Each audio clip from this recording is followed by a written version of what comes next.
नहीं है कोई ये कह सके तुल गए, कोई ये कह सके नहीं नहीं अब नहीं होना है।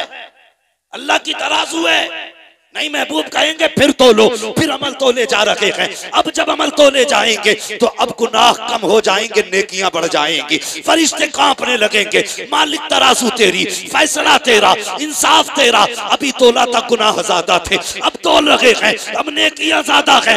रब फरमाएगा फरिश्तों देखते नहीं हो, मीजान पे महबूब आके खड़ा हो गया है। अगर ये खड़े हो करके अमल तुलवाए फिर भी गुनाह ज्यादा हो जाए, ये मेरी रहमत को गवारा नहीं हो सकता। सुभान अल्लाह। नारे तकबीर, नारे रिसालत, नारे हैदरी, अज़मत रसूल पाक मुफ्ती हम्माद साहिब क़िबला। सुभान अल्लाह।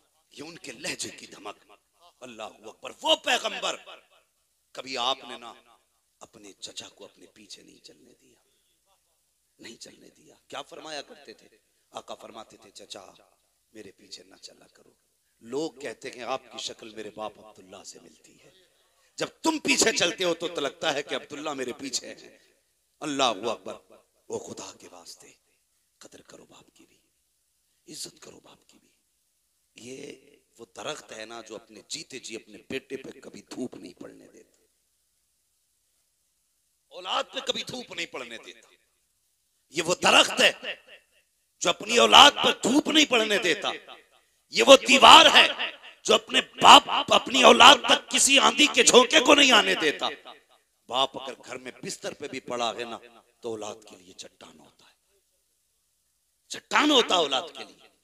इसलिए गुजारिश है, इज्जत किया करो बाप की, कदर किया करो, और इनके सामने कभी ऊंची आवाज में बात ना किया करो, ना किया करो। जब कहते हो ना तुमने हमें दिया ही क्या है, तुमने हमारे लिए किया ही क्या है, ये बड़ा मुश्किल जुमला होता है, बड़ा मुश्किल। मेरे एक मिलने वाले, और मैं नाम नहीं लूंगा, तो वो एक दिन मुझसे कहने लगे मौलाना मैं बच्चों की जमीन के लिए ना, ताकि इनकी जमीन बची रहे, मैंने जेलें काटी है। अपनी औलाद की जमीन बचाने के लिए। लोग, अकेला था मैं बाप का, दुश्मनों ने पूरी ताकत लगाई कि ये मर जाए, इसकी जमीन हम हड़प लें, जेल चला जाए, जमीन बिक जाए। वो कहता है कि मैं औलाद की खातिर जेल काट के आया ताकि इनकी जमीन बच जाए। आज मेरी औलाद जब मुझसे कहती है कि तुमने हमारे लिए क्या किया है, तो कहता है यहाँ का पसीना तलवे में निकल जाता है, तलवे में निकल जाता। उस बाप के जुमले क्या थे? उसने कहा था मौलाना सच बात ये है, ये मुझसे पूछते मैंने इनके लिए क्या किया है। वो कहता पैदा करने वाले की कसम, जायदाद छोड़ो, दौलत छोड़ो, तालीम दी, बिजनेस दिया, सब छोड़ दो, मैंने जो इनके नाम रखे हैं ये उसकी कीमत नहीं अदा कर होता है। वो कहते हैं जो मैंने इनके नाम रख दिए हैं ये उसकी कीमत नहीं अदा। इसलिए तुमसे गुजारिश है मेरे बच्चों, अल्लाह तुम्हें जवानियां दे और होश में आओ। कभी बाप को तकलीफ न देना, कभी बाप को दुख न देना, वरना अगर ये चला गया हमेशा उस कांधे को तरस जाओगे जिस पे रख के तुम सर रोया करते थे। नहीं मिलेगा कोई तसल्ली देने वाला, वरना दुनिया इतनी अजीब है, लोग रो के सुनते हैं, हंस के उड़ा देते हैं। तुम्हारे दुखों को दुखों की तरह सुनेंगे, फिर मौज करेंगे तुम्हारे हटते ही, हंसी उड़ाएंगे तुम्हारी। सिर्फ एक बाप है जो तेरे आंसू देख के रो देता है। इसलिए मेरी गुजारिश है, इज्जत किया करो बाप की, कदर किया करो माँ की। ये बहुत कीमती रिश्ते हैं, बहुत कीमती रिश्ते। सुना होगा एक दिन हजरत मूसा कलीमुल्लाह ने अर्ज की थी, मेरे मालिक वो बंदा कौन है जो जन्नत में मेरे साथ रहेगा? अल्लाह ने फरमाया महबूब मूसा देखना चाहते हो? कहा जी। कहा फला मकाम पे चले जाओ, उसकी दुकान है। गए, जाके देखा गोश्त काट रहा था, चक्कर में थे कौन सी नेकी इसने की है कि कलीम के साथ जन्नत में रहेगा। आप बैठ गए, बताया नहीं मैं कौन हूं, वो भी नहीं जानता था चेहरे से। बैठे रहे, सुबह से शाम हो गई, गोश्त काट के बेचता रहा। आपने देखा कोई नेकी भी इसने नहीं की। फिर सोचने लगे शायद रात को ये कयाम करता होगा। जब वो दुकान बंद करके चलने लगा ना, तो आप भी पीछे पीछे हो लिए। अब आपका तो वो अपना वतन था नहीं, उसने आपको चलते देखा, चेहरा नबी का चेहरा था, और नबी के चेहरे में वो कशिश होती है जो उसे देखता है देखते ही रह जाता है। देखा, कहने लगा ओ हसीन चेहरे वाले, कहीं बाहर से आए हो? फरमाया जी परदेसी हूं। कहा अच्छा, वो लोग कितने अच्छे थे। कहा परदेसी हो? कहा हाँ। कहा फिर? कहा अगर इजाजत दे तो एक रात तेरे घर गुजारना चाहता हूं। उसने कहा ज़हे नसीब, मेहमान मेरे घर आए। ले गया बुला के। आप इस मकसद से गए थे कि देखें कौन सी इबादत करता है। फरमाते मैं देखता रहा। घर में गया, उसने जाके सबसे पहले खाना पकाया, तैयार हो गया खाना। आके कहता है मेहमान माफ करना, अगर तुझे अकेले खाना है तो अभी खा ले, और मेरे साथ खाना है तो इंतजार करना पड़ेगा। तो हजरत मूसा सोचने लगे कि हो ना हो इसी बीच में कोई नेकी करता है। फरमाते उसने खाना बनाया, तैयार किया खाना, तो उसने फिर उसकी बूढ़ी माँ जो बहुत कमजोर हो चुकी थी, किताबों में यहां तक लिखा है कि पुटरिया में टंगी हुई थी, वो पुटरिया उतारी, उतारने के बाद उसे रखा, उसका मुंह धुला, खाना आके रखा, अपने मुंह से चबाता और उसके मुंह में लुकमे देता। अल्लाह के कलीम देख रहे हैं सारा मंजर देख रहे हैं। जब वो खा चुकी, उसने कहा बेटे मैं खा चुकी, अब तू खा ले। उसने कहा, फिर वो औरत ने जब खाने के बाद ना हाथ उठाए, वो कुछ कह रही थी, वो बेटा हंस रहा था। हजरत मूसा कहने लगे क्या कहा तेरी माँ ने? उसने कहा छोड़िए जनाब, ये तो ऐसी बातें करती है। कहा क्या कहा? कहने जब ये दुआ के लिए हाथ उठाती है तो वो मांगती है कि जो समझ में नहीं आता मिल जाएगा। कहा क्या? कहा जब भी हाथ उठाती कहती है अल्लाह मेरा बेटा खिदमत करता है, इसके बदले में बस इतना चाहती हूं कि जिंदगी में मुझे मूसा का चेहरा दिखा दे और मेरे बेटे को जन्नत में मूसा का साथ अता फरमा दे। वो हंस के कहता देखिए जनाब, ये मेरी माँ ऐसी दुआ करती है, क्या ये हो सकता है? कहां कलीम, कहां मैं, और ये मेरी माँ का तो हाल देखो, बेटे से कितना प्यार करती है, जन्नत में कलीम का साथ मांग रही है। इतना सुनना था, अल्लाह के नबी की तबस्सुम आया चेहरे पे, मुस्कुरा के उठे, कहने लगे परेशान क्यों होता है, ले आज आज रब ने तेरी माँ की दुआ कबूल कर डाली है। कहा कहना क्या चाहते हो? कहा जो तेरे सामने बैठा है ये कोई और नहीं है बल्कि अल्लाह का कलीम मूसा आया है, कह दे इससे तू भी दीदार कर ले, ये भी दीदार कर ले, और रह गई जन्नत में जाने की तो रब ने बता दिया है जन्नत में मेरे साथ कोई और नहीं रखेगा बल्कि तू ही रहे। अल्लाह अकबर। ये माँ होती है जो गैर मुमकिन को मुमकिन बना देती है। हाँ, गैर मुमकिन को मुमकिन बना देती है। कहा था ये कहती है हो जाएगा ऐसा, फरमाया हो चुका है। अल्लाह अकबर। ये माँ है, मगर मसला ये अलग है।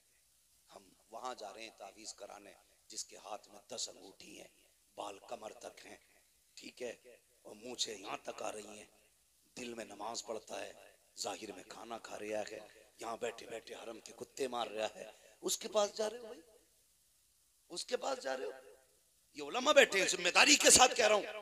एक तरफ अगर 70 वली बैठ जाएं और तेरे हक में बद्दुआ करें, दूसरी तरफ तन्हा तेरी माँ जिसके नाखून में गोबर, हाथ में मिट्टी लगी हो, कपड़े भी कई जगह से फटे हों, बुढ़ापे की झुर्रियां माथे पे हों, कोई शबाब कोई जाहिर खूबसूरती का ना हो, कोई सफाई सुथराई भी ना हो। फरमाया गया 70 वली बैठ के तेरे हक में बद्दुआ करें, एक माँ बैठ के तेरे हक में दुआ करने लग जाए, अल्लाह 70 वलियों की टाल देता है, एक माँ की नहीं टाला करता है। ये माँ होती है, इसलिए कदर किया करो माँ की, इज्जत किया करो माँ की। अल्लाह से दुआओं में मांगा करो, अल्लाह में माँ बाप का फरमाबरदार बना, वरना आप कलम वाले हो, कोट वाले हो, जायदाद वाले हो, कुछ भी हो, माँ बाप के नहीं हो तो कुछ भी नहीं हो, कुछ भी नहीं। आज जेब पे कलम लग जाए ना, जेब पे जरा सा कलम लग जाए तो फिर उसकी सारी पावर अब्बा को ही दिखा रहा, अब्बा को दिखा रहा। अगर बाप ने कह दिया अल्लाह इधर को हटिए, ये अल्लाह इधर को हटिए, यार दिखते नहीं हो, ड्रेस गंदी कर दी। और बेगैरत जिसके हाथों पे मिट्टी बता रहा है ना, तो अगर इसने अपने गंदे कपड़े पहन के मजदूरी ना की होती ना, आज तेरे बदन पे साफ कपड़े नहीं होते। हाँ, तेरे बदन पे साफ कपड़े नहीं होते। आज जिससे कह रहा है ना तुमने कपड़ों का ख्याल नहीं किया, अगर इसने अपने कपड़ों का ख्याल किया होता तो शायद कोई तुझे पहचानने वाला भी नहीं होता। हाँ, कभी ख्याल आया करे ना, वो क्या मेरे सामने, वो क्या मेरे सामने। मैं एक बात और कह के जाना चाहता हूँ, खुदा के वास्ते, जिस तरह बाप की इज्जत करते हो ना, बाप के बाद बड़े भाई की भी उतनी इज्जत किया करो, उतनी इज्जत किया करो बड़े भाई की। इसलिए जैगम भाई बाप के बाद भाइयों को बड़ा भाई बाप बन के पाला करता है, बाप बन के पाला करता है। कई भाइयों को मैं ऐसों को जानता हूँ, ये आंखों देखी बात है, कोई किताबी नहीं है जो हवाले मांगो मुझसे। आंखों देखी बात है कि भाइयों ने मजदूरी करके छोटों को पढ़ाया। आज जब वो सर्विस पे लगे, वो कल भी मजदूरी कर रहा था, आज भी कर रहा है। न कल उसके बच्चों का ठिकाना था, न आज उसके बच्चों का ठिकाना है। और सारी चमक उसी गरीब को दिखाई जाती है। डर अल्लाह से, डर अल्लाह से। उसके हाथ में ठेला है, उसका कोई कसूर नहीं है। तेरे हाथ में कलम है, तेरा कोई कमाल नहीं है। ये सारे फैसले कुदरत के हैं। वो जिसे चाहता है फर्श पे डाल देता है, जिसे चाहता है अर्शों पे उठा देता है। इसलिए कदर किया करो रिश्तों की, खास करके उनकी तो ज्यादा कदर करना जिन्होंने जिंदगी तुम्हारे लिए लुटा दी, जो जिंदगी तुम्हारे नाम कर देते। एक जमीन के इतने से टुकड़े की खातिर किसी पे हाथ ना उठाना, मैंड की खातिर, कमरे की खातिर, बिस्तर की खातिर कभी ना लड़ना। सब्र का रह जाएगा, सब्र का रह जाएगा। ये रिवायत हजरत अली की तरफ भी मंसूब है और हजरत मूसा कलीमुल्लाह की तरफ भी मंसूब है कि दो लोग आपस में जमीन के लिए लड़ रहे थे। एक कहता था मेरी है, दूसरा कहता था मेरी है। तो हजरत मूसा कलीमुल्लाह आगे, वो कहने लगा कि आप फैसला कर दें जमीन किसकी है। आपने फरमाया जमीन तू ही बता किसकी है। जमीन ने सबक सिखाने के लिए जवाब दिया था। उसने कहा इन दोनों से कह दो, ना मैं इसकी हूं ना मैं इसकी हूं, इन्हें बता दो ये दोनों ही मेरे हैं। जमीन किसी की नहीं हुई है, सब जमीन के होने हैं, सब जमीन के होने हैं। इसके लिए ना लड़ा करो। ये तो आई गई, तुमसे पहले नवाबों के पास तो इतनी थी कि वो चल नहीं पाते थे अपनी जमीनों में, घूम नहीं पाते थे अपनी जमीनों में। 600 नौकर रहते थे उनके दरबारों में, खाली जमीन देखने के लिए। हैं? आज 4 बिगल्ली है, फट गया, रोड पे आ गई तो मर गया। फिर कद नीचे थोड़ी आ रहे हैं, अगर हाईवे पे आ गई है तो। सही है बात। 4 बिगल्ली हाईवे पे आई है, मर गया, 3 करोड़ का रेट मिल गया। तू 3 का ना 30 करोड़ का बेच ले, और कफन में जब लिपट के जाए हम तेरे हाथ देखने आएंगे, कितने लेके जा रहा है, कितने छोड़ के जा रहा है। कुछ नहीं लेके जाओगे, सिर्फ अमल लेके जाओगे, दुआएं लेके जाओगे अपनों की। किसी का दिल रखा है तो वो खुशियां आप लेके जाओगे, किसी को दुख से निकाला है तो वो मुबारकबादियां आप लेके जाओगे।